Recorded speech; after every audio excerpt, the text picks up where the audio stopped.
विवाह संपन्न हुआ। आज से आप दोनों पति पत्नी हैं।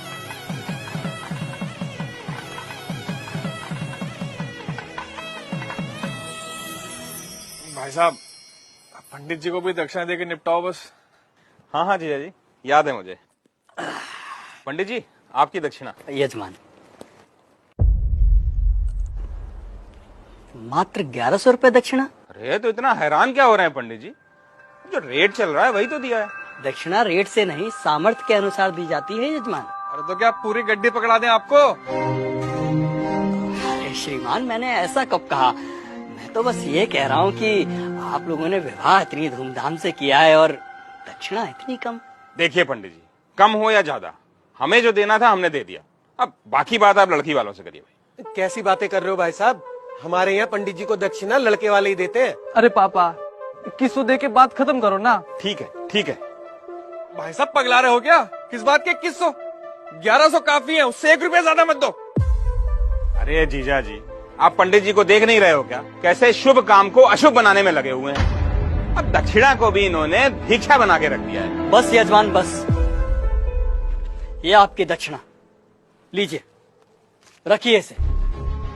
लेकिन एक बात मैं आपको बता दूं, बिना दक्षिणा के कोई भी यज्ञ संपन्न नहीं हो सकता, क्योंकि दक्षिणा यज्ञ की पत्नी होती है और सामर्थ्य होने के बावजूद दक्षिणा ना देने वाले व्यक्ति को गौ हत्या के समान पाप लगता है। अरे यार, इन पंडितों का यही है, जरा सा कुछ कह दो फौरन पाप पुण्य शुरू हो जाता है इनका, और इनकी जेब भरते रहो तो सब ठीक है। सही कह रहे हो जीजा जी। अरे मजे तो इन्हीं के हैं। गद्दे पे बैठ के 2-4 मंत्र पढ़ेंगे, विवाह संपन्न हुआ कह के मांग लो मोटी दक्षिणा। बस, बहुत बोल चुके हैं आप लोग, अब मेरी सुनिए। अरे आप जैसे व्यक्ति लाखों करोड़ों रुपए विवाह के खान पान, गहनों, महंगी गाड़ियों, आतिशबाजी और बैंड बाजों में खर्च कर देते हैं, लेकिन जब समय आता है पंडित जी को दक्षिणा देने का, तब आपके हाथ रुक जाते हैं, मानो पंडित ने दक्षिणा नहीं आपसे आपकी संपत्ति मांग ली हो। एक बात बताइए, यदि किसी विवाह में पंडित ना हो, फेरे और बाकी कर्मकांड ना कराए जाए, तो इन 56 भोगों, नाच गाने और शराब पी के हुड़दंग मचाने से विवाह संपन्न हो जाएगा? नहीं होगा, क्योंकि विवाह में इन सब का कोई महत्व नहीं होता। लेकिन फिर भी हमारे समाज में वैदिक रस्मों की बजाय इन व्यर्थ के आडंबरों को बढ़ावा दिया जा रहा है। विवाह में फला बैंड आएगा, मेगा फार्म हाउस होगा, विवाह में आने वाले बारातियों को क्या और कितना शगुन देना है, इसकी तैयारी महीनों पहले शुरू हो जाती है। और मंडप में अगर पंडित सुपारी मांग ले तो आप कहते हैं कि अरे पंडित जी भूल गए। क्या यही तरीका होता है विवाह का? और आप क्या कह रहे थे प्रकाश जी कि पंडित का काम ही क्या होता है? आराम से बैठ के 4 मंत्र पढ़ देना और दक्षिणा के लिए हाथ फैला देना।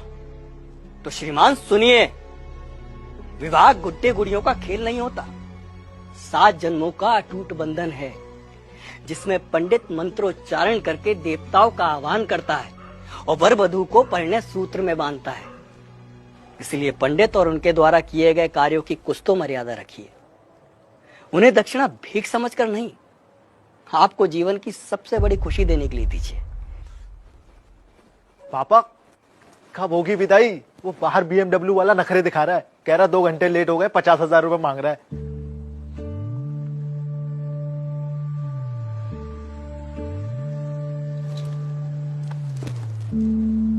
ये तुम्हारे विवाह की दक्षिणा।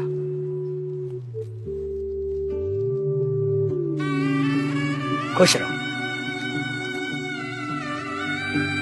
पंडित जी, पंडित जी, पंडित जी,